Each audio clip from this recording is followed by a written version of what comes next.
I have one refrigerator in my shop that I don't put them in because I know it has a lot of condensation. It's very wet in that refrigerator, so I stay away from that one. If you test one and you're having a problem, it's too wet, tacky.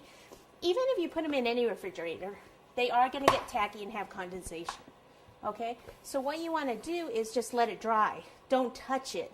Okay, once you touch it, you'll make a mark on it. It will come back to room temperature. If you're still having a problem, it's too wet, what you can do is get a corrugated box, such as like a shipping box. And let me flip this over real fast here, because this is the side that I want to put the board into.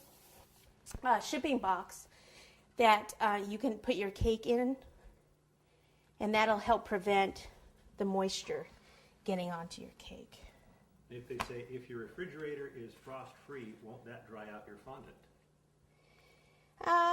Not necessarily. No, not usually. I mean, your fondant is got the buttercream underneath it. This is going to be a little shy.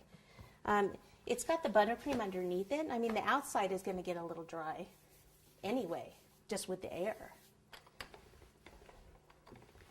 So no, I mean, the moisture still, it kind of locks it in. Fondant cakes are real moist inside because it kind of locks in all that freshness. Excellent.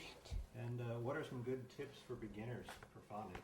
Fondant A to Z? That's what I'm thinking. Yes. Fondant A to Z is actually a very good video because I start from the basics and go from there. Okay, I didn't get that real tight. Let me slide this over. Okay, what I'm going to do is just kind of roll like this on the top. It's like I nicked it a little there, so I'm just trying to smooth that out. Let me take this, cut down the side here. Smooth this part right in here with your finger and then cut.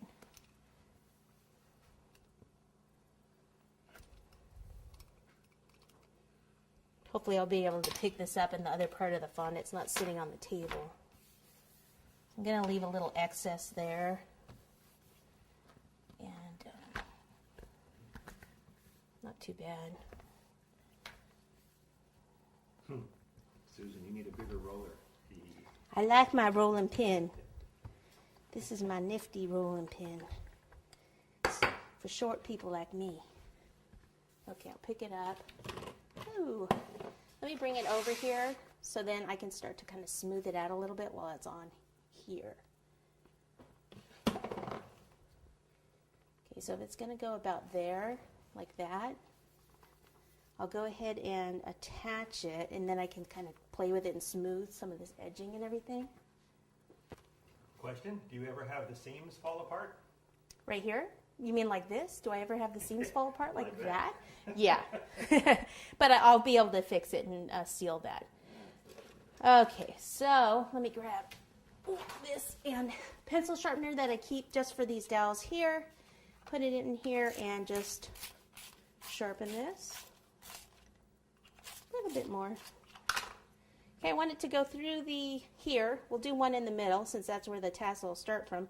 We want it to go all the way through to this board down here. So I'm guessing somewhere about here. We'll take this. Is it hot in here, people, or what? Woo! Camera lights. Yeah, camera lights. Get you every time. Right here in the center. Hammer. Hammer, hammer, hammer. So if I didn't have the dowels underneath here, then I would just be smashing my cake below it, wouldn't I?